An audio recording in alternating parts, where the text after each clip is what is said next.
Hello' শুভ সন্ধ্যা মোৰ আটাইতকৈ মৰমৰ নতুন প্ৰজন্মৰ তৰুণ তৰুণীসকল। আজি মই তোমালোকৰ ওচৰলৈ আমাৰ মা আইতাহঁতে বনোৱা অসমীয়া থলুৱা খাদ্য সম্ভাৰ লৈ আহিছোঁ আৰু লগতে মোৰ আটাইতকৈ প্ৰিয় বন্ধু বান্ধৱীসকল আপোনালোকেও চাওকচোন কেনেকৈ আগতে আমাৰ মাহঁতে কুকুৰা মঙহৰ সৈতে কলডিল আৰু জালুকৰ তৰকাৰী বনাই দিয়ে,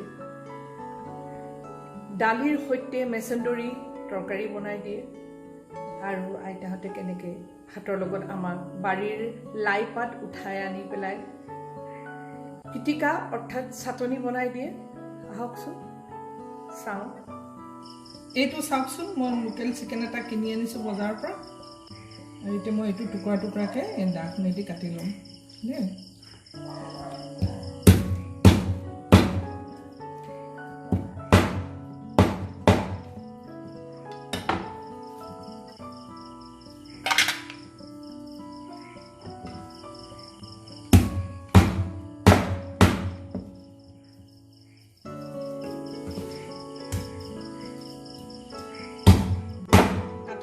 এইটো ভালকৈ ধুই ল'ব লাগিব, মই এনেকৈ টুকুৰা টুকুৰাকৈ কাটি পিছত ভালকৈ ধুই ল'ব লাগিব।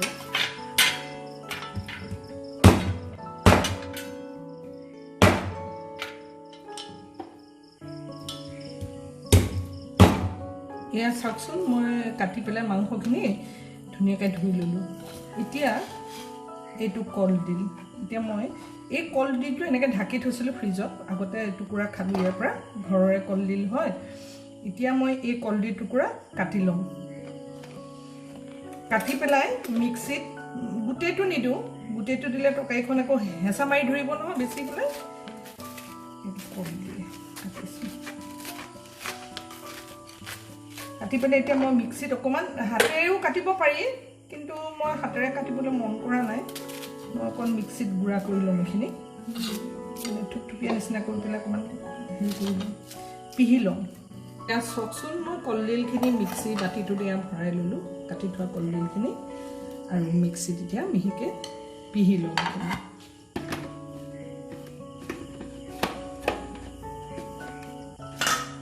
এতিয়া চাওকচোন, মই ইণ্ডাকশ্যনত কেৰাহী বহাই দিলোঁ আৰু তাত তেল দিলোঁ।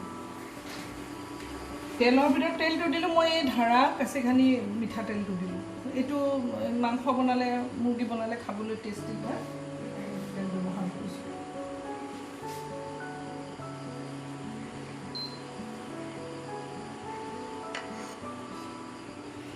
এয়া মই পিঁয়াজ কাটি থৈছিলোঁ আৰু এয়া লং ইলাচি ডালচেনি, এতিয়া মই তেলত দিম।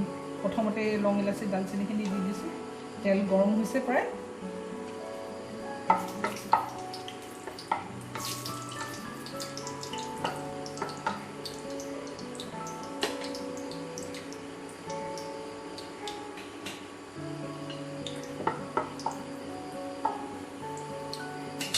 এতিয়া পিঁয়াজখিনি দি দিওঁ।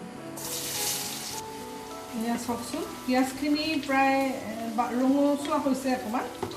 এতিয়া মই তাতে দিম আদা, নহৰু, অকণমান কেঁচা জলকীয়া আৰু জিৰা একেলগে বটি থৈছোঁ। জিৰাটো খুব কম দিছোঁ, বেছি সৰহ সংখ্যক মই আদাকে দিছোঁ ইয়াত।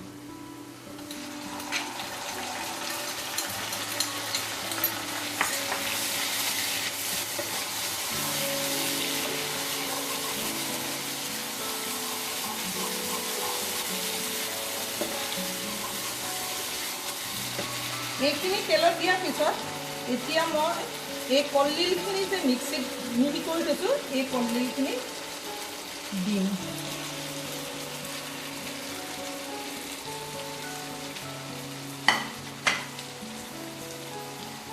লগতে এই ধুই থোৱা মাংসখিনিও দি দিম।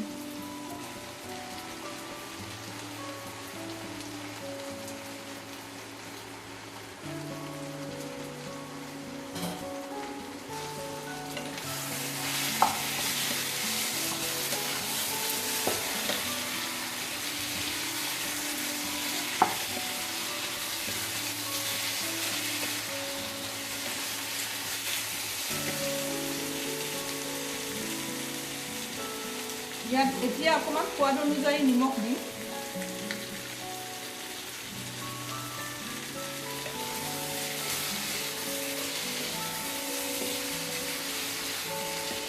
আমাৰ অসমীয়াৰ থলুৱা এইটো একেবাৰে মানে উত্তম খাদ্য বুলি ক'ব পাৰি, যিহেতু ইয়াত কলডিল আছে। কলডিল আটাইতকৈ ভিটামিনযুক্ত এবিধ খাদ্য। কলডিলত পটাছিয়াম আছে, ভিটামিন এ আছে, ভিটামিন চি আছে, ই আছে, ফেটি এচিড আছে, আৰু এইটো এণ্টি অক্সিডেণ্ট চ'ৰ্চেছ হয়। চাওকচোন, মই একেলগে গোটেইখিনি বনাই পেলাইছোঁ, ভাজি আছোঁ। অলপ সময় ভাজিব লাগিব এনেকৈ। এতিয়া ঢাকোনখন খুলি চালোঁ আৰু ইয়াত হালধি দিব লাগিব, অলপমান হালধি দিওঁ।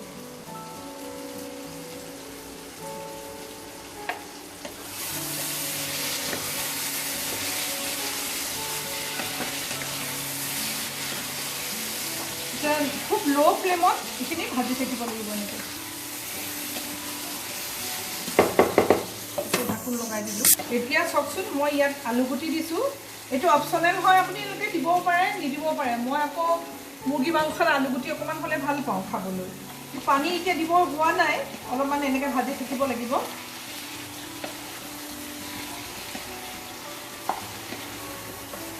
আজি নতুন প্ৰজন্মই এই যে কলডিলৰ লগত মুৰ্গী মাংস খায়, বৰকৈ নাজানে এই কথাটো। তেওঁলোকৰ খোৱা ষ্টাইলবিলাক অকণমান বেলেগ ধৰণৰ হ'লতো এতিয়া, সেইকাৰণে এই ৰেচিপিবিলাক হেৰাই যায় বুলি মই এইটো বনাই পেলাই নতুন প্ৰজন্মসকলক দেখুৱাবলৈ বিচাৰিছোঁ। এয়া চাওক, ঢাকোনখন খুলিলোঁ। একেবাৰে শুকালে, অকণমান ৰঙচুৱা হৈছে। গতিকে এতিয়া একেবাৰে পানীকণ ঢালিলোঁ। বহুত পানী ঢালিবও নালাগে, বেছি জুলীয়াও কৰিব নালাগে। একেবাৰে ল' ফ্লেমত দি নমাই থোৱালৈকে এতিয়া সিজিবলৈ দিম। এয়া চাওক, আমাৰ এয়া তৰকাৰীখন হৈ গ'ল। অফ কৰি দিলোঁ এতিয়া। তাৰপিছত এইয়া মেছন্দৰী শাকখিনি এতিয়া মই কুটি ল'ম এনেকৈ মিহি মিহিকৈ। আমাৰ দুজন মানুহৰ জোখাৰে বনাম। সৰহকৈ মানুহ হ'লে সৰহকৈ কুটি ল'ব পাৰিব।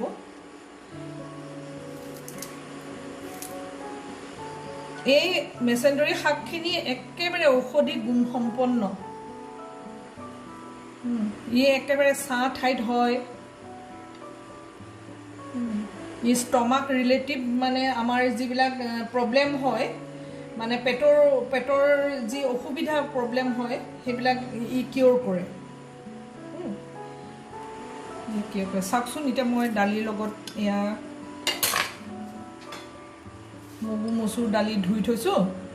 এই দালিখিনি প্ৰথমতে সিজাই তাৰ ফেনটো কাটি দিম, তাৰপিছত মেছন্দৰী শাকখিনি তাত দি দিম। গেছত পানী উতলি আছে আৰু মই এয়া দালিখিনি এতিয়া দি দিছোঁ তাত উতলা পানীখিনিত। আৰু এতিয়া অকণমান উতলিব। মই এতিয়া অকণমান তাতে নিমখ দি দিছোঁ।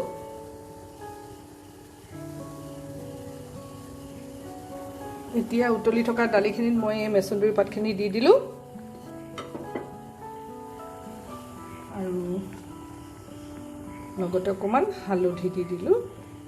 দি পেলাই এতিয়া খাপখন লগাই দিব লাগিব।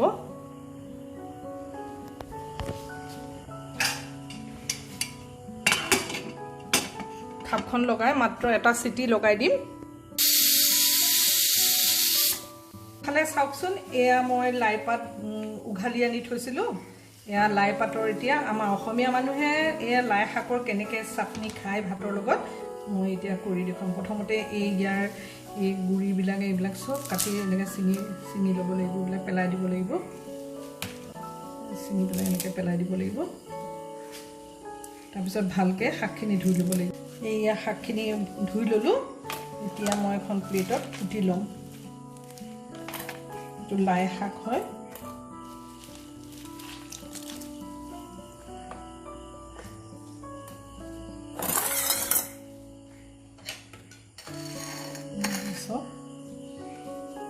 এইটো গুটি পিঁয়াজ হয়, আমাৰ অসমীয়াত গুটি পিঁয়াজ বুলি কয়। ইয়াৰ লগত একেলগে মিলাই পেলাই বনাম। এনেকৈ কুটি ল'ব লাগিব শাকখিনি।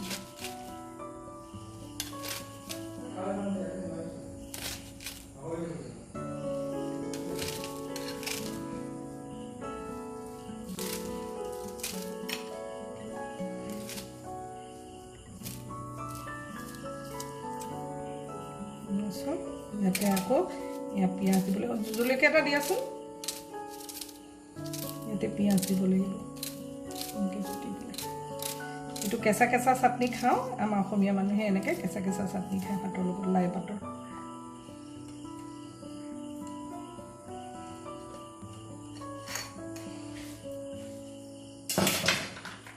ইয়াতে দিব লাগিব মিঠাতেল,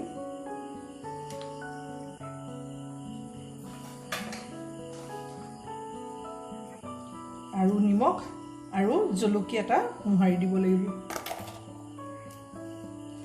এতিয়া মোহাৰিব লাগিব। এতিয়া শাকখিনি খুব এনেকৈ মেক্স কৰিব লাগিব।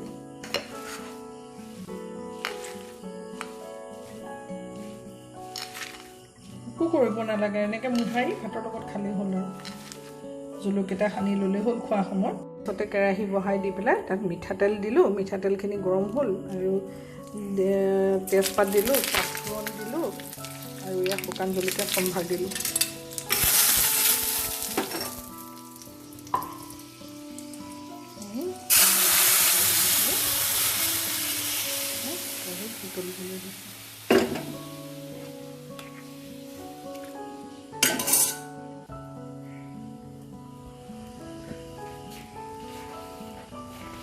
এই যে মছন্দৰী পাতখিনি,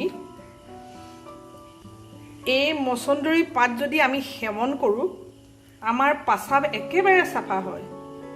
এই মছন্দৰী পাতটো হ'ল অসমীয়াৰ হোম মেডিচিন বুলি কোৱা হয়, অৰ্থাৎ ঘৰুৱা ঔষধ।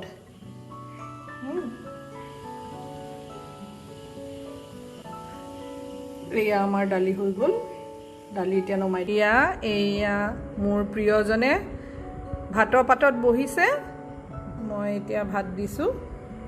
এয়া লাই শাকৰ চাটনি, এয়া হ'ল কলডিল আৰু মুৰ্গী মাংস, এয়া হ'ল মছন্দৰী আৰু মগু মচুৰ দালি, আৰু 2 টুকুৰা হ'ল গোল নেমু টেঙা। এয়া হ'ল আমাৰ অসমীয়া খাদ্য। এতিয়া খোৱাচোন তুমি।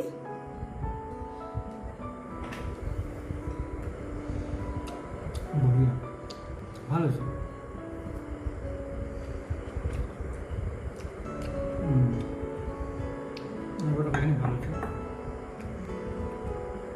মছন্দৰী দালি তৰকাৰীকণ ভাল হৈছেনে খাবলৈ চোৱাচোন।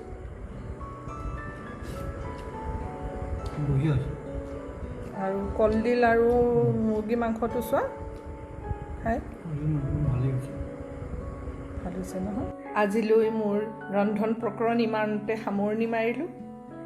মই আশা কৰিলোঁ মোৰ মৰমৰ নতুন প্ৰজন্মৰ তৰুণ তৰুণীসকলে আমাৰ এই থলুৱা অসমীয়া খাদ্য ব্যঞ্জন জীয়াই ৰাখিবলৈ যাতে চেষ্টা কৰে, তাৰ আশাৰে বাই বাই।